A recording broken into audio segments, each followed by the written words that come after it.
Hey everybody, welcome back to Word Balloon, the comic book conversation show. John Suntress here, another detour into the Star Trek world. It's our review of the third episode of Star Trek Picard on CBS All Access and internationally on Amazon Prime. I'm enjoying the show, but I do have some issues, and also I'm kind of confused even after 3 episodes. And look, I understand it's going to be an 11-part story, and we'll get information in due time. But I am confused by some of the things that are going on the show. I still like it. I don't want that misunderstood. And I think I say that several times, not to convince myself, but to convince you, despite my nitpicking. I've got Franco here again from the Oh Yeah podcast and Oh Yeah Comics, and great DC books as well. Franco and I are hardcore Star Trek watchers. Maybe I'm a little more hardcore. I vaguely remember, and it's kind of with a little bit of pride, and also showing my age, probably as a 4-year-old kid in 1969, dimly seeing Star Trek on TV on a Friday night on NBC. I know. Well, that's some kind of weird memory I've got, but that's how far back I go with Star Trek. Really got into it in the 70s when it was in syndication, and of course was thrilled by the motion picture, thrilled when Next Generation happened.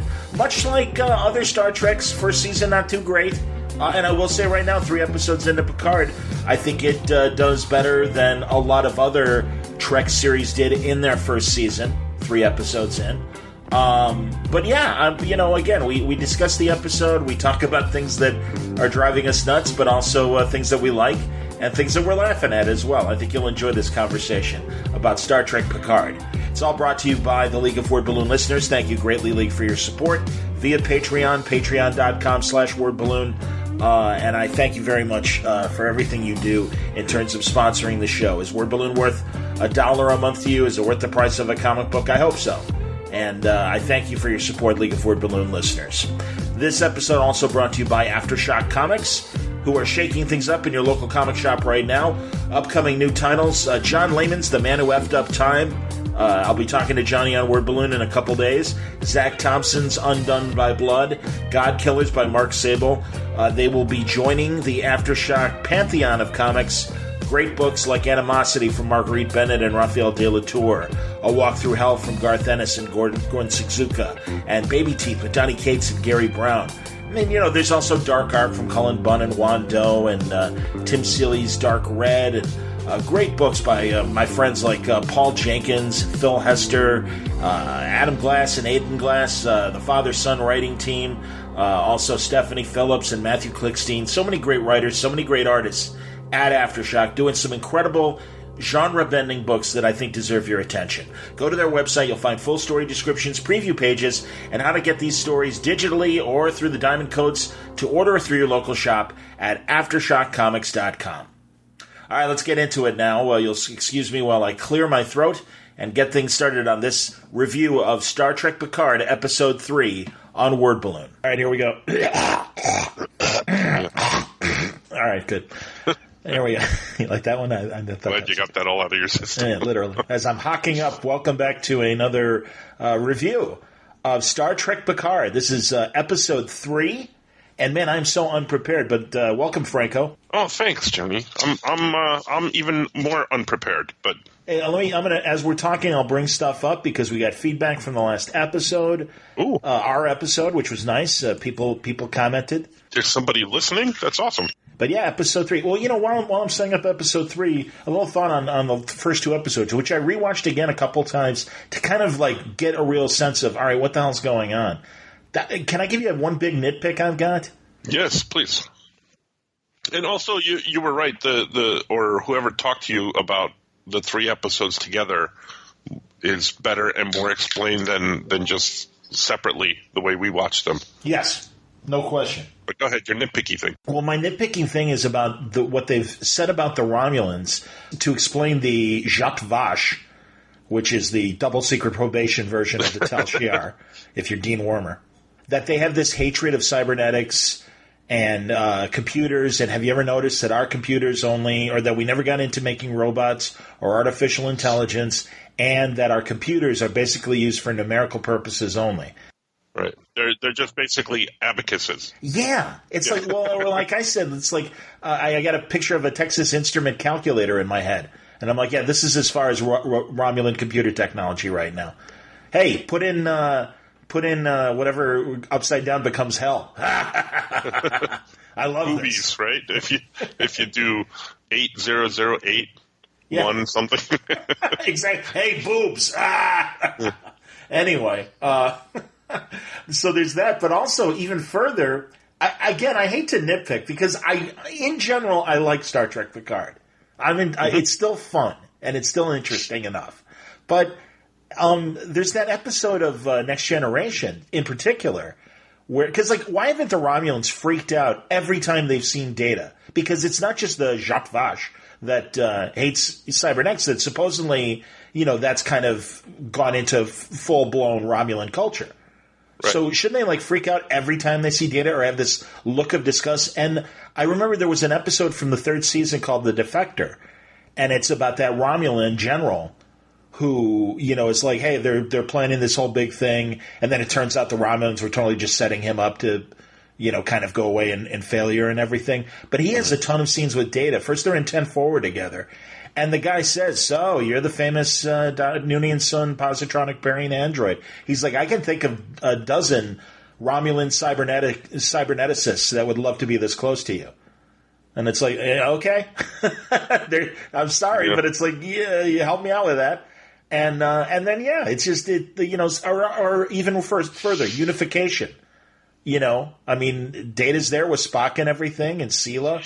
How come Sela's not freaking out? And I know she's human originally, but, like, she grew up in this Romulan culture. Why doesn't she have this, like, disgust for Data? I don't know, or fear. I mean, that's what Hazel, the Romulan that's, helping Picard, that she explains the Zhat Vash. Hazel, like Flo. She is. Well, Hazel was the Baxter's maid, and she's kind of like Picard's maid and everything. I like them. I like them a lot. But yeah, so, when she was explaining the whole Zhat Vash thing, I don't know. I'm like, that's a real problem with me with the Romulans, that their computers are just that basic, that they're only, like you said, like abacuses or anything. It's like, wait a minute, even in Enterprise we had that drone that the Romulans were controlling, that Malcolm and Trip are on, and it's a full on drone ship, and it's like, well, wait a minute, that's got to have some computers in it to be able to do what it's doing. I have some thoughts. First of all, I think you're allowed to be nitpicky enough if you remember all of those other episodes that the Romulans were in right. with all the cybernetic stuff, so you're allowed to be nitpicky. Second of all, maybe they retconned everything. Well, yeah, or they just, honestly, or they're just not digging deep enough to care, right. or not to care, but just go, whatever. We're just changing it to tell a new story. And again, not the first time that's happened in Star Trek history. I get it, but it's Yeah, or my last thing that I was going to say, which is totally stupid, but she, Hazel, she does make a point of saying, like, and her male counterpart there is like, ghost stories. Nobody believed in that stuff. Right. Maybe it's that they don't, the Romulan populace in general doesn't know about it, but that wouldn't explain what you just explained with all those instances in Next Generation, with all the Romulans coming into contact with Data and all that other stuff. I don't know. That's the only argument I can maybe put up, but it's not. I told you from the beginning it wasn't a very good argument. It was just one that came to mind. No, I get it. As I'm looking again for these the names of everybody. What did you think? We could move on to episode 3, I guess. Well, and the other quick thing about Romulans and androids, let's not forget Nemesis. The whole plot of that movie was, and I know they're the Remans, but the Remans are basically the Romulan slave, they are like blood kin to the Romulans, I believe. And, the Remans planted B4 for the Enterprise to find and everything. Right. So it's like, again, I'm sorry, there's big Romulan stories that you clearly are ignoring or weren't aware of and didn't do deep enough research to go, oh, maybe this is wrong. I don't know if it's necessary yet. We'll see as it develops, I suppose. how necessary it is for the Romulans to hate artificial intelligence. I mean, it also flies in the face of why are they fucking with the Borg if they have this hatred, you know? I don't know. It fills me with a sense of purpose and pride that these Romulans are all Italian, you know, because they're Romulus and Remus.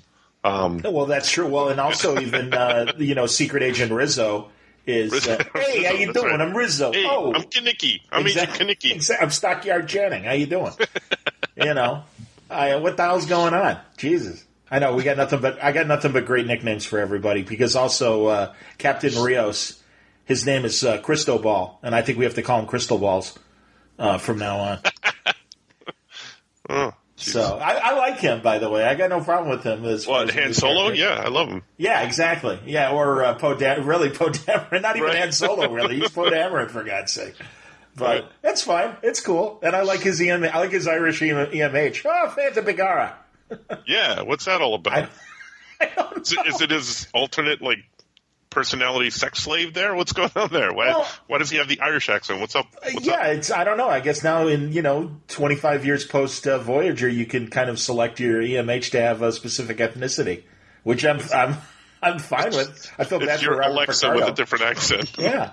So, and I had heard that Robert Picardo might be in season 2, and that'll I would love to see, much like when Andy Dick was a different EMH on Voyager. I'm okay with the Irish guy having a conversation with Robert Picardo. That'd be cool. Yeah.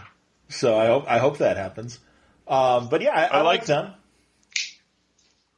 They're cool. Yeah, go ahead. I'm sorry. No, I was going to go back to the top and everything. So we get another look at the Mars explosion, and we meet Raffi, who we met briefly at the end of the second episode, right. And we get her backstory, and we see that she was essentially Picard's first officer, and was going to the relocation of the Romulan Armada, evacuation. Yeah. She was going to be kind of the point person, was gathering all the shit that needed to be put together. Also, I like that she's Raffi. So, and in her post Starfleet career, she picked up the acoustic guitar and started singing, row, row, row. And she's vaping some of the ganj or something there. What's happening?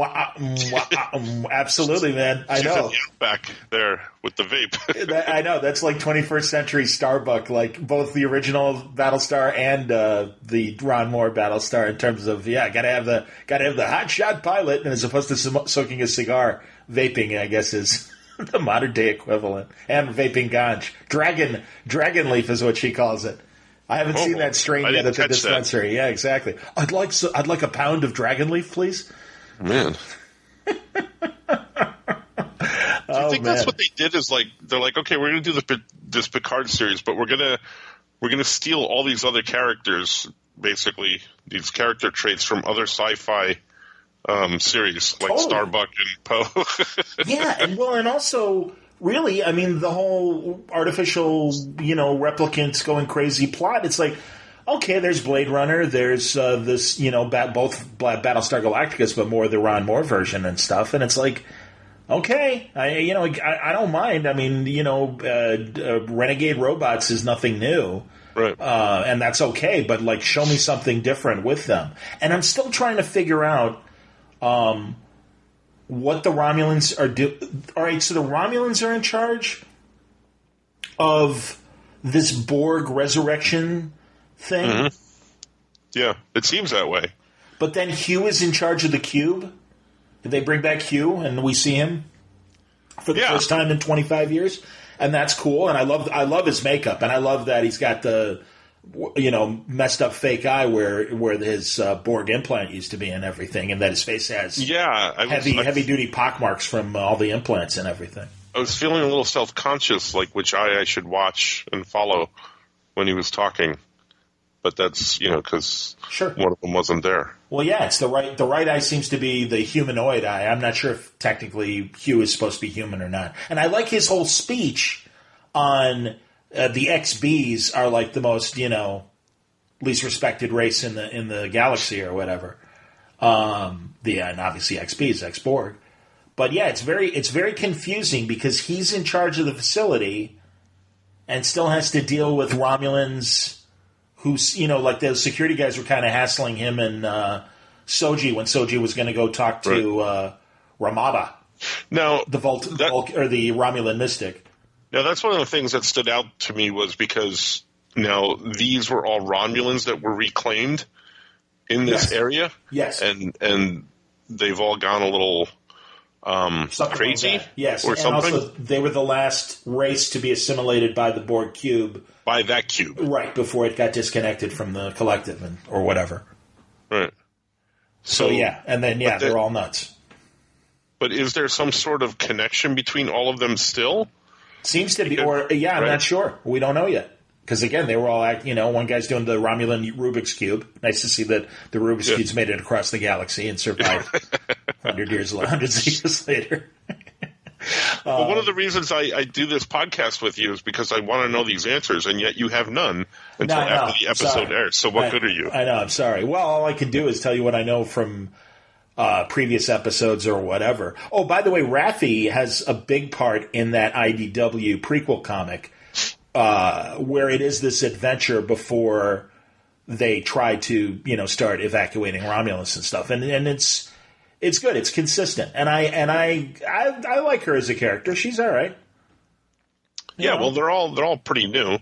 So I don't know who I like and who I don't like yet, but I seem to generally like all of them so far. Again, a little heavy-handed writing, a little over-dramatic at points. I mean, just go.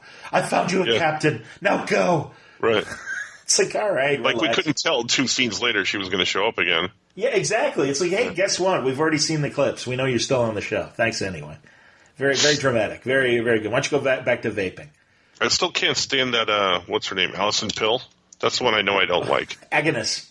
Agnes, yeah, Agnes. I like calling her Agnes. I know, I don't know. That's a Barney Miller reference. That was Inspector Luger's girlfriend, Agnes. Inspector Luger, that's right. You got to lean on the G, Agnes. That's why I'm saying, and like I said, Crystal Ball's Rios instead of Crystal Ball. So, yeah, she comes in at the end, and but she had met with Commodore O. The Commodore O, yeah, and she came on a little too CIA spy Men in Black with those shades on.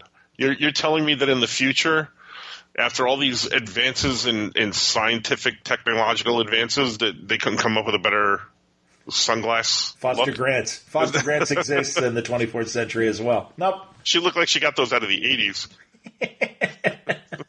And they will be again. That's the beauty of it.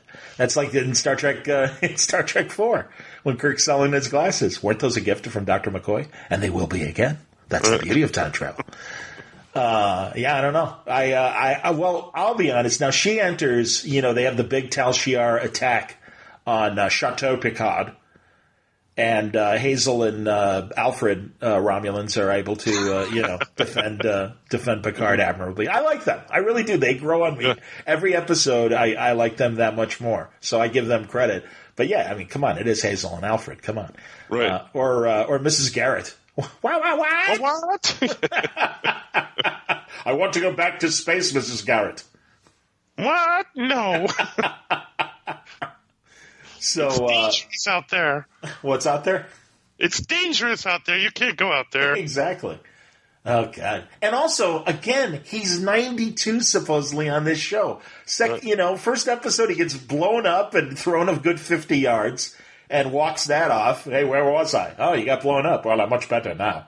Yeah. And then this one, the Tal Shiar throw him around the room. And again, it's like he's 92. And he fought back. Yeah. He did fight back, and that's good. And honestly, he wasn't like... But he didn't overdo it, which I liked. Right. I was going to say, he wasn't Sean Connery in League of Extraordinary Gentlemen. Yeah. And God bless Sean. I love Sean Connery, and I love that he can still throw a great right cross. But also, Sean Connery's like a mountain of a man. Patrick Stewart's kind of a wiry little guy, and I'm sure shrinking as time continues. So, yeah, I mean, it's just, again, man, they're like whipping him around the building. Jesus. So, ow. I think I broke something. No. It's the 24th century. Don't worry about it. Everything's fine. Can I have that bone reconstituted, please? Exactly. Nip my bones, will you please, Hazel? Right away, Mr. B. I don't know, man. A glass of wine. Exactly. Well, how about Raffi, man? So she's toking and drinking wine. She's like hard hitting that one. Computer, please run Wizard of Oz with the Dark Side of the Moon soundtrack playing simultaneously, please. You're blowing my mind. I love that he says, "You're reviewing the information. I'll send you everything I have." Yeah, she's like, wait a minute, I don't want to, whatever. Okay, fine. But I was going to say about Alison Pill, Agnes showing up. Now, she shoots that last Tal Shiar. How did she get that gun? And I mean, like... Well, one of them dropped it or something like that. Oh, yeah, maybe that's the case. Maybe they dropped it. I don't know. But because, Hazel makes... then you got me calling her Hazel. You got it. Hazel makes the comment that there is no stun on Romulan weapons. Right. Yeah. So she picked that up from one of the guys that got beat up and dropped stuff. Okay. All right. I mean... You didn't catch that? I thought so. No, I suppose. I want to be nice and actually call Hazel and Alfred by their proper names. It's Laris, by Orla Brady is the actor. And then who plays... What's their characters' names? It's Laris. Oh, okay. Laris is Hazel, and where's the guy? I'm still going to go with Hazel and Alfred. Oh, totally. Well, like I said, and I'm going to go with Crystal Balls Rios. I can't find him. I can't find the guy. But in any case, no, I do like them, and yeah, I believe in Laris and everything. I'm wondering if Agnes is going to end up being a plant, and then going to switch around at some point. Because for being as, oh my god, I'm a scatterbrain, I don't know what I was doing, but I just shot a Tal Shiar. I'm like, yeah, I don't know. We'll see. I don't know, because we're not privy to the conversation that her and Commodore O had. That's true. Yeah. Well, and yeah, you're right about that. Alison Pill's got a pair of sunglasses she's not showing. That could be. Yeah. It's possible. And then, all right, and I wanted to go back to as I call him, Romulan Spock, Narek. Yeah. And his sister, Rizzo. Sister. Yeah, we found out their sister brother. Yeah, I don't know, man. And maybe I'm nuts. Sister by brother. My wild hair theory, and it's funny because I was looking to see if anyone else online who was reviewing the episodes had this as well, and I think it was BuzzFeed's YouTube might have had. I know it was only one place where I heard somebody say this as well, where my brother died. Oh man, I'm really bummed out about my brother. We lost my brother, and then all of a sudden his sister shows up. I'm wondering if beyond being Romulan posing as a human, that it's Romulan male posing as human female, and that it's not only a trans alien but also transsexual character. Oh, I don't know. It was interesting how, man, those ears must be made out of Play-Doh, because I don't know how they get from tiny human ears to suddenly she's pointy-eared, because when she's Romulan, Rizzo's ears are pointier and bigger than they are when they're human, and you would think that they would have to be bigger human and then pare them down to be Romulan again. They should have given her like Bing Crosby ears or something like that. You know, big giant ears, big old man, 90-year-old ears. With the lobes hanging down? Exactly, with wobbly lobes, exactly.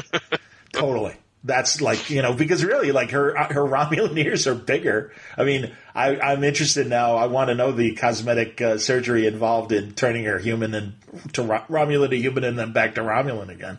Because I think those ears grew a little bit there. Well, they did that a couple of times, didn't they? Yeah, with Picard and those guys. Yeah. Well, even back to Kirk.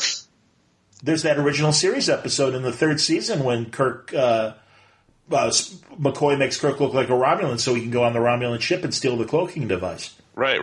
Yeah. So there's that, and then there's Troy got captured and made into looking like a Tal Shiar, and what's her face on Deep Space Nine, Kira.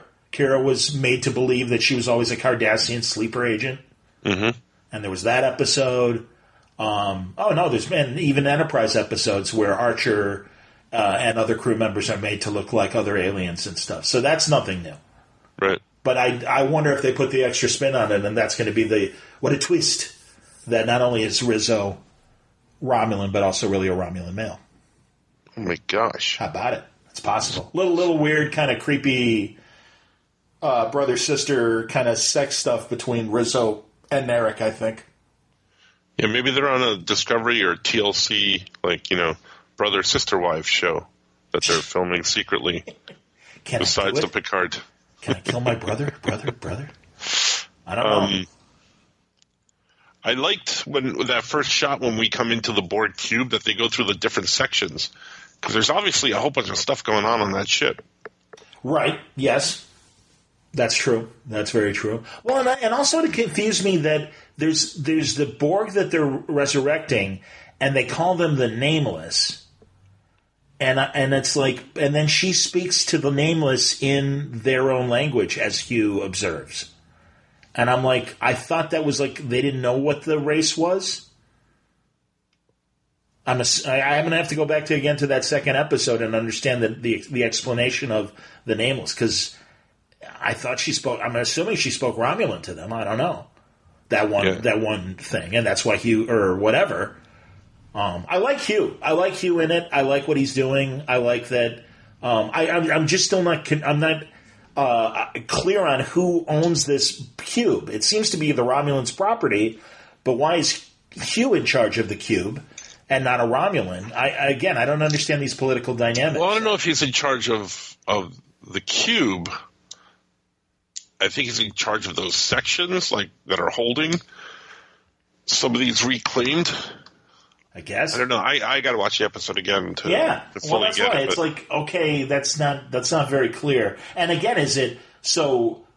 And I guess this is part of the whole big conspiracy. Does the Federation know that the cube is out there and that the Romulans are working around with it? Is it just this conspiratorial subsection that Commodore O seems to be in charge of? Because clearly the Admiral doesn't know that's going on. Right. I mean, she's trusting Admiral Clancy. Go fuck yourself, Picard. She when she talks to Commodore O and stuff, it seems to all be above board regular Starfleet business of, hey, he's got this weird, theory that there's Romulan stuff going on. I just want to double check and make sure that as crazy as it sounds, it may not be true. Yeah, I'll get to the bottom of this, Admiral. Not really. Let me twirl my mustache. Not into your face, Admiral, but as soon as I stop talking to you. So yeah, I want a better understanding of who is in charge of that cube and who knows it. So it's very, very weird. I like how Soji, when she was freaking out after Mystic Romulan totally Ramada or Ramda freaks out on her, that she calls her mom, and that she's soothed by her mom's BS, and hey, how's Daj doing? Oh, Daj is fine. She's thinking about getting a puppy. Anyway, she's still alive. Why would you think she's dead? Exactly. Yeah. And also, I took the car in for an oil job. I really like that. It's metaphorical of, listen, I don't need to know this minutia of the family. That's okay. I'm going to fall asleep now. But why did she pass out though? Well, I think it was almost a subconscious, positronic kind of message of, you don't have to worry about that. Relax, sleep, sleep. Yeah. So or was it something because then the Romulan guy came in right after that, and did he put them to sleep? Did he put her to sleep, or no? Probably not. It was the mom. Oh, I think it was the mom. Right? Yeah, the mom message, right? Yeah, I think it was the control. But again, who's manipulating that? Right. It's there's some interesting questions and everything. Or is there even really a mom? Well, or is that another sub-program? Sure. Absolutely. Oh, this all just got freaky, Johnny. You're freaking me out, man. Yeah. I know, and I mean, again, Rizzo and Narek being a little weird. Hey, I think you look a little close to me here, brother, sister. If you are my sister. Can you be my brother? I don't know. Whatever. Of course, and you knew it was going to end with engage. You knew it was going to end with Picard saying engage. That's fine. I'm cool with that. I like that Raffi calls him JL. Yes, I do too. And I want to know where that came from. Well, that's in the comic as well. So that and as they said in the flashback scene at Starfleet and stuff 14 years earlier. Clearly, she was his first officer back then, or some sort of attaché or whatever his role was as an admiral. He has a different ship in the Countdown Picard IDW comic book, and she is this first officer there. So, yeah, well, there you go. Yeah, but I do kind of like how after that she's the one that also had to, based on Picard not coming up with a different solution to the Romulan, excavation or whatever, or evacuation. Yeah, they called his bluff. Yes. Well, and also screwed her over too, Raffi. Right. So, you ruined me. Now I got to live in this stupid RV in the middle of nowhere. That looks a lot like the world that the Gorn and Kirk fought on. But that's another story. Yeah. That is cool that they use that location again. I love that location. Getting drunk and high all the time. Exactly. Hey, thanks for the Chateau Picard, man. That's going to go well with my strain of dragon leaf. Vaping. Boy, she's vaping all over the place. And then she's vaping when she's looking up the information. Free Cloud. Yeah. What is that? That sounds like an AOL scam to me. I don't know. It sounds like her dispensary where she gets all her stuff. Exactly. Welcome to Free Cloud. I'm out of a dragon leaf. But we have edibles if you want. We've got Romulan ale that's infused. Hey, excellent. Give me that, please. Too much. I'm digging it. I like her. I like her RV. I like her futuristic RV. Or, yeah, whatever it is, where she's living, her trailer. In the Shenandoah Valley there? Yeah, that's beautiful. No, that's great, man. And I like... She's in the outbacks of Arizona or something. I think that is a Southern California location or whatever, because I know, as they've said before, there's been a ton of both the movies and episodes that have been shot there to make it look like an alien world. And it's like, well, yeah, with all that crazy rocks and everything. It's cool. I like it. What else? There's no mythology in Romulan. They don't have abacuses. I mean, they only use abacuses, and they don't have mythology. Well, no, she just said she hated the word mythology, but yeah, right. that whole mystic, What did she call it, though? She called it the Muse or something? No, she said. I thought she meant news, like news. Actually news. That, as Soji explained it, it's this a way to infuse legend with and have a historical narrative that fits in today's world as well. I don't know. But she's got her flashcards out. I know that, or tarot cards, or Romulan tarot cards. Now, the Destroyer. Right, but the thing that confuses me a little bit is the Romulan super double secret probation guys. The Jacques Vache. Yeah, they're attacking Picard and all these other things, but he asked that guy, "Where is she?" And he says that she's something different or something, like she doesn't even know what she is or whatever. But when we find her, and then the Romulan on the board cube says she doesn't even know what she is yet. Right. So do the double secret probation guys actually know where she is, or these guys don't work for them? Well, again, yeah, that's kind of the question. Is I think clearly she was put there by the Jacques Vache. Well, or I'm assuming the Jacques Vache are controlling the Borg cube in some way. But then again, that flies in the face of if they actually hate cybernetics and AI and everything. So yeah, I don't know. I mean, is it the Tal Shiar? I mean, the Tal Shiar are clearly. I mean, they keep calling them that it's the Tal Shiar that is. After her and the Borg cube, so I don't know if there's a plot within the Tal Shiar that are Jacques Vache. I mean, even Picard is even saying that too. I don't. Or they're making too big of a deal of all these Romulans not liking technology or synth life, and this is Soj or Dash are synth life that are Romulan. Well, I think that there must be some sort of Romulan DNA in Soji as well. Because maybe that's how she's able to communicate with Ramada or Ramda. Ramada. I'm going to call her Ramada as a hotel. Exactly. Yeah. The Ramada Inn. But yeah, I'm assuming there's got to be some sort of symbiotic connection, and then that's how. And again, she said she knew her from tomorrow. So she, because of her mind, she has no concept of time, either past or present or future. Or it's all melded together in her brain. Or is she a time traveler? Maybe. I don't know. Why not? Yeah, I'm not for sure. But yeah, we'll see. Obviously, what this, what was it called again? Not free space. What was it called? Ring fingering printing. No. Yeah, sure. Free cloud. Free cloud. Thank you. Yeah. I got confused because when she was looking at her computer, it said fingerprinting. And I'm like, what did that say? Fingering? Like I mashed the two words together, and I'm like, that can't be a Star Trek. Yeah, I don't think that's it.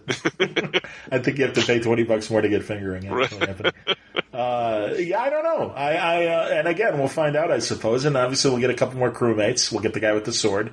I need your sword. He looks cool. What? He looks cool. He's like a Highlander. He is like a Highlander. He looks like either a Vulcan or Romulan Highlander. So they pulled Starbuck from Battlestar Galactica and Poe from Star. Now they got Highlander. They got Highlander in there, absolutely. And I guess Agnes is basically Baltar from Galactica. Agnes. It's great. I was watching. I don't know if other people have been watching the After Treks this season. Will Wheaton is the host of it, and they had the woman that directed the pilot episode, and Michael Chabon, and they were talking about number one, the dog, the pit bull, and she's like, yeah, I don't know if I mentioned this in the last episode, but she's like, yeah, we decided we can't show him as much because he's not a great actor, and kept screwing up the shots. So they go, there were a lot of more plans to show a lot more of number one on the show, but he wasn't a great. He's like great dog, just not a great actor. So that's kind of why we didn't see as much of number one. Oh, there's going to be number one, a dog. Oh, very excited about that. That's a big cause of mine right now. Cool. And he got fired. Yep. Or whatever. Just his role got minimized. So that made me laugh. Kind of like the woman that was on the West Wing in the first season that didn't make the cut afterwards. Maura Kelly's character. Ah. But that's right. My streams. Yeah, all right, good. I'm glad you know what I'm talking about. Yes. Yeah. So, I do remember her vaguely now, and I'm like, yeah, what happened to her? Yeah, she just, we don't care about her storyline. She's gone. Same with number one. See you later. Good news. You're going to live with Maura Kelly now. What? Yeah. Or on Roseanne when they suddenly changed orders and didn't acknowledge it. That's true. Yeah. They did have a line in there, though, which I thought was very clever. It's like, you look different, but other than that, they didn't acknowledge that she was a different person. That's funny. But I'm still in general, I'm still liking the show fine. Yes. It's interesting. I like where it's going.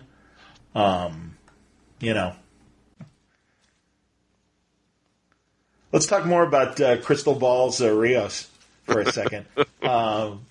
Chris Rios. I like him. I think he's interesting.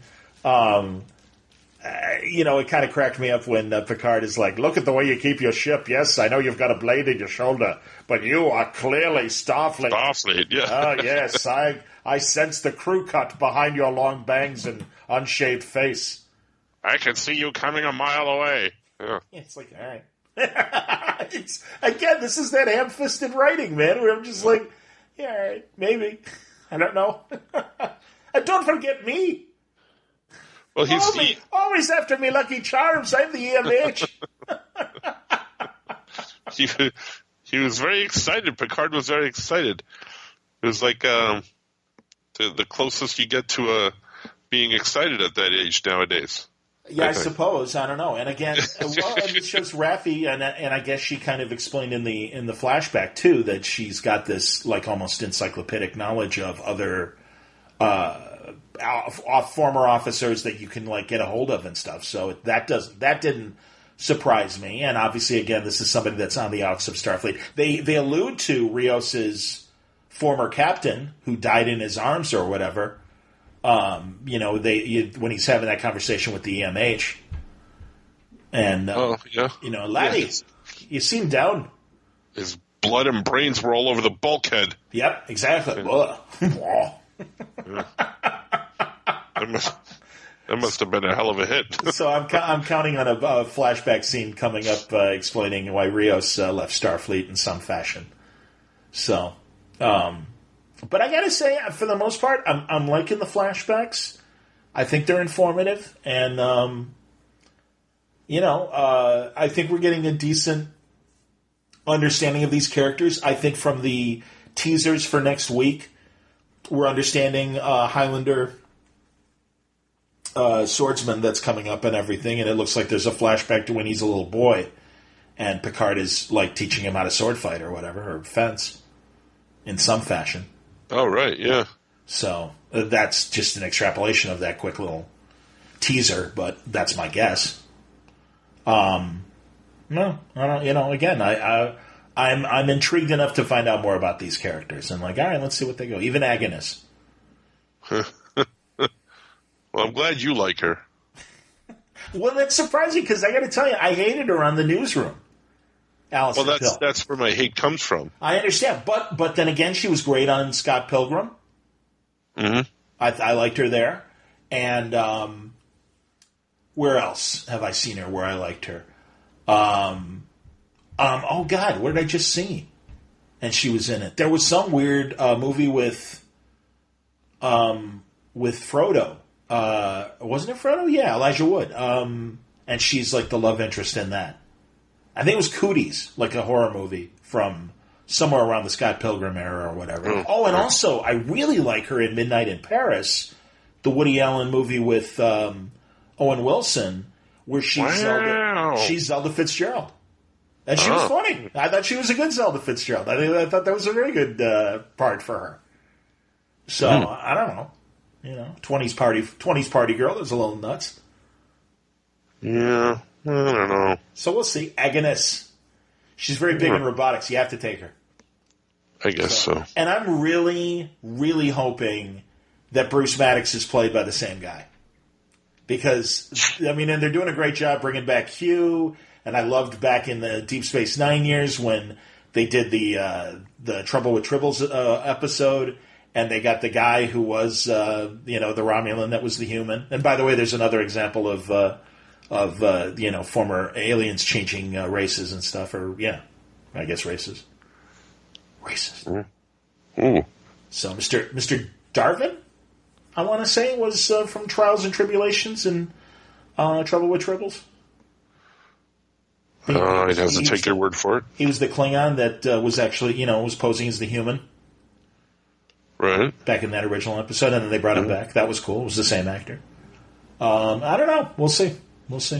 But I really want it to be Bruce Maddox. I rewatched The Measure of a Man, the second season episode with the first time we see Bruce Maddox and the whole trial, the one Data's on trial, and Starfleet tries to claim him as property and stuff. And the other thing, too, that I wanted to mention was, I keep coming up with more stuff. Like Rob Burnett and a lot of other people, it's kind of disappointing that the Federation is all of a sudden xenophobic or whatever, and is not as goodwill oriented as they've always been portrayed to be. You go back to Undiscovered Country, and even though it wasn't the entirety of Starfleet, you basically had this group of admirals that were xenophobic and are like, no, we don't want to. Much in the same scenario as what we're dealing with the Romulans in Picard. It's like Kirk says, let them die. It's like, I don't want them. I don't want to save them. And it's Spock, Jim, they're dying. And it's like, I don't care. And they'd see, God, it's Captain Kirk saying that stuff. So initially. Well, yeah, but he had very personal reasons. I understand. Yeah. Well, but something, I think that was the straw that broke the camel's back, because he's always been antagonistic with the Klingons.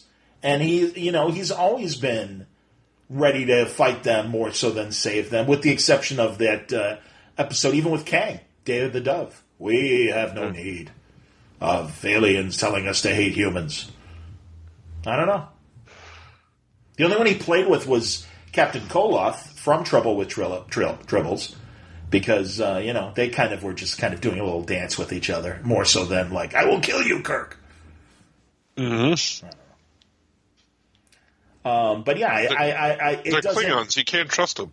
Well, exactly. And then, but back to the Romulan thing. Yeah. So, or even in Deep Space Nine, where Robert Foxworthy's admiral character, is doing the secret plot to kind of create martial law on Earth because of the Dominion and the fear of the changelings and everything. So there've always been xenophobic ideas within the Federation and within Starfleet. So, as much as the majority, rule would prevail of, no, we're going to be good and goodwill, it doesn't seem like those human feelings ever die. And again, this is kind of, it flies in the face of Roddenberry's theory of, hey, by the 23rd century, Earth has its shit together and we don't hate it anymore. I don't know. Yeah, I don't think so. I don't think so. Any other thoughts on all that? No. I was thinking that, well, that's what I was saying in the first episode type thing, is that, Picard was standing up for the basic foundation or tenets of Starfleet. Yeah, totally. And it's not Starfleet anymore. But I had that feeling while watching Discovery, too. So. Well, and again, that's the way they're writing it and everything. No, I understand that. Well, and again, that's why, going back to Measure of a Man, a lot of what he was arguing with Clancy with is absolutely in that episode. It is part of his defense of Data to the judge, JAG judge in that hearing about Data being property or not. I mean, all those arguments you could apply to the Romulans in terms of, aren't we supposed to be this? Aren't we supposed to be that? Aren't we supposed to help or recognize new life forms? And I know the Romulans aren't a new life form, but a lot of the arguments in Picard are in this episode of Measure of the Man. And I'm sure all of you that are watching this as intently as we are and everything. I mean, Franco hasn't gone back to watch it, but I would imagine you already have. And you likely see a lot of those strings. I'm looking forward to the eventual encounter with Bruce Maddox. And we hear what he's been doing for the last 14 years since the synths went illegal or were deemed illegal. Right. But, it's weird. I mean, even the way Raffi says it, and it's not like, these are a bunch of synths. And also the whole synth, more so than the Romulans, the more I think about it, the arguments that Picard makes for Data are the same arguments you can make for the synths. Too, or even more so, there's a conversation with Guinan where she fears that if making Data commonplace could result in a slave labor group. And as she's describing it, she never uses the word. And finally, Picard says, slavery, you're talking about slavery. And she's like, well, no, it's, and she's just giving a devil's advocate argument, saying, no, it could be completely different. He's like, no, it's not. I realize that now. Talking to you, I get what you're saying. And it kind of, reinforces his belief of, I've got to defend Data because if Maddox is allowed to do this, this could happen. Well, it did. Mm-hmm. It did happen. And obviously you did have this kind of, the synths aren't as aware as Data is. But they are treated like this slave race. So, if you haven't watched Measure of a Man, you should really do it because it really does. Clearly they have watched Measure of a Man to call him back. So there should be some good, interesting, hopefully philosophical conversations about this whole question of what the synths represent. I don't know, Johnny. Okay, another thing about Raffi. I like at the end where she's like, well, I'm not joining your crew. I'll go with you to Free Cloud. And that reminded me of the original movie. Because remember, Spock really was just like, I want to go investigate this V'ger thing, but not for the same reason that the Federation does. I have my own reasons and everything, right? Right. And what were those reasons?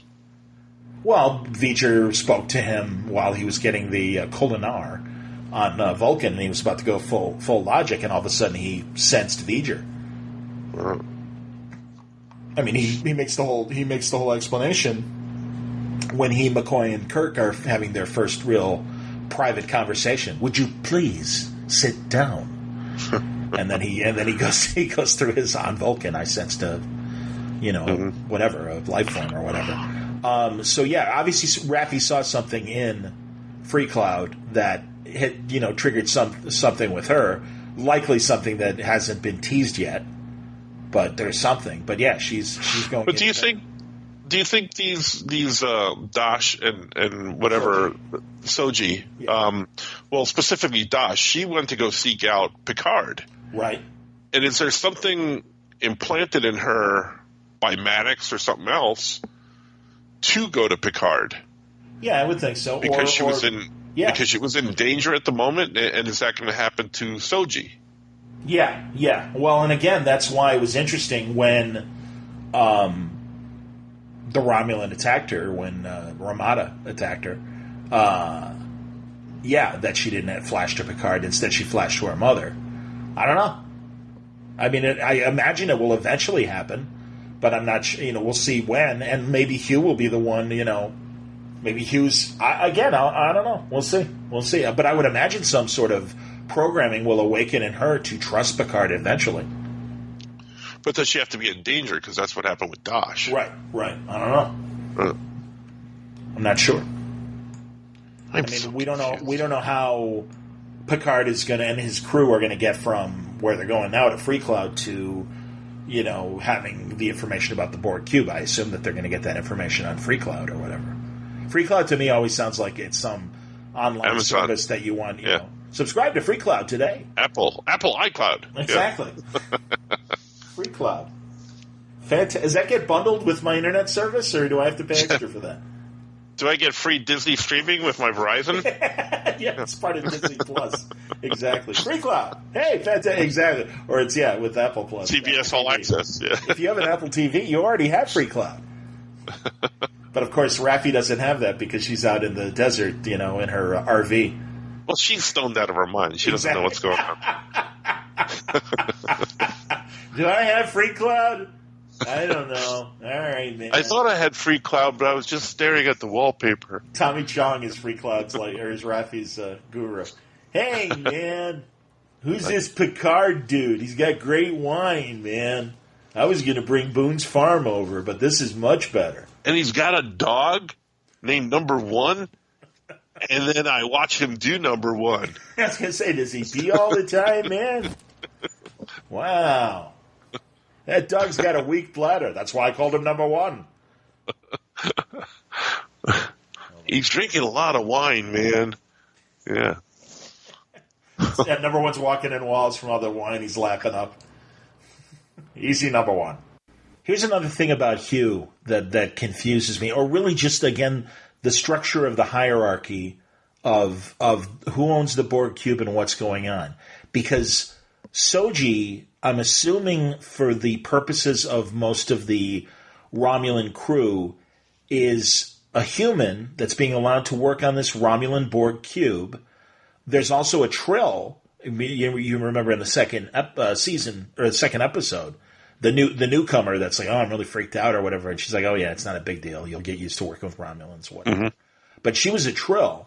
So, it seems like either officially by these governments or unofficially, the Romulans are welcoming other species to help them with the reclamation of these former Borg, and they are accepting all of these other races, perhaps explained by the fact that, again, they don't, in this current incarnation, the Romulans don't have a lot of cybernetic knowledge, so they need these extra hands with cybernetic knowledge to, kind of resurrect these former crew members? I don't know.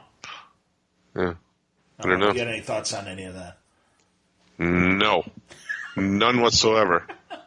Because I have no idea where it's going. You bring up valid points, but I don't know if it's what you say or something else. Yeah, because, Hugh is clearly impressed with Soji's ability to, again, she's got all this back knowledge of the Romulans that she has studied. She tries to speak with Mystic Romulan Ramada. And then, of course, Narek later is impressed with whatever. And obviously, she's crossed the line knowing as much as she does about Romulans. That Narek, seems to be pissed. Like, how'd you find that information out? Right. But then by the same token, And Hugh is fascinated by how she does know that information. Right. Mm-hmm. And he clearly sees her as a ex-Borg ally of sorts. So I don't know. Very interesting. What else can you say? Nothing. I think we've said everything. And again, with my nitpicks, don't get me wrong, I'm still enjoying it. Just a little clunky. That's all. Yeah, no, but your nitpicks are warranted. All right, fair enough. Because you remember all that stuff from the old series, and I remember it when you bring it up, and I don't necessarily go looking for it, but you can recall this stuff. Oh, we try. Here, I've got a few more comments. Okay, I'm enjoying the show so far. Mark McGrath, lots of positives. On the negative side, the scene transitions are quite jarring. I guess this is where the ads will go eventually. Not smooth at all. Oh, yeah, and I'm glad he mentioned this. The acid spitting scenes could have been executed better. I don't mind the acid spitting scenes. I think they're okay.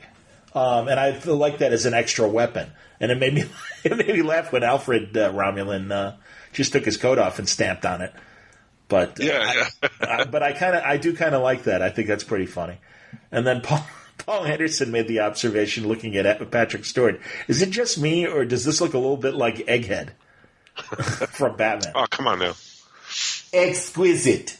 Yes, I'm Jean-Luc Picard. Yes, hello. Yeah, the acid spitting stuff is like old style KGB, cyanide tooth and a false tooth thing. Yeah. No, I kind of like it. I'm okay with that. But I also liked how capable Hazel and Alfred were in terms of handling young Tal Shiar. It's like, yeah, we got the training too. Don't kid yourself. Yeah. And they kicked ass in a very good way. Yeah, and I like how Picard has phasers stashed all over the house. It's like under every table there's a phaser. Apparently. That's true. No, you never know when the vineyard's being raided. Right. All right, break out the phasers. They're here for the Chateau 92.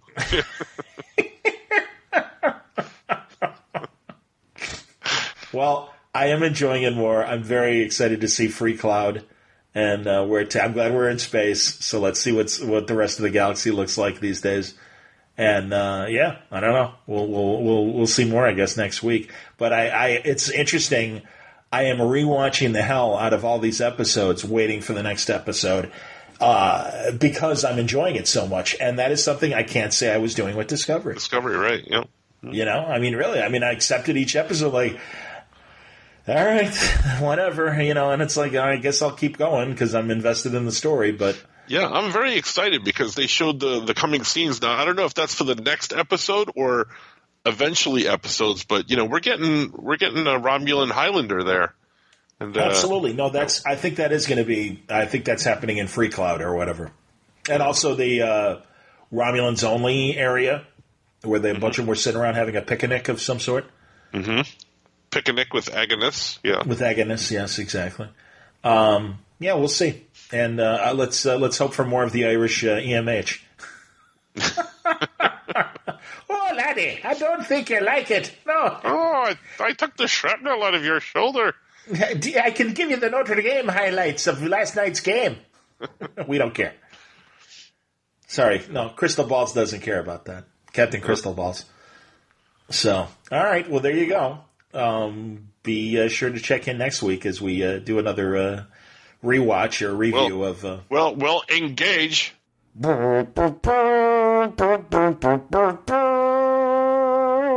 right, there you go. That's our review of Picard Episode 3. We'll be back next weekend with an Episode 4 review. And please send your comments to john@wordballoon.com, or if you see the post under Twitter or Facebook, you can ask questions there or make your comments about Episode 3 and the series in general. Again, we're 3 episodes in. This is exactly what the people who saw the preview saw when they went that night in that LA theater. And I think they had a New York screening as well where they showed the first 3 episodes. So, the story is starting to shape. We kind of know the direction. And interested in your thoughts, please join us. I hope you enjoyed today's episode. We'll be back next week with more. Thanks for listening.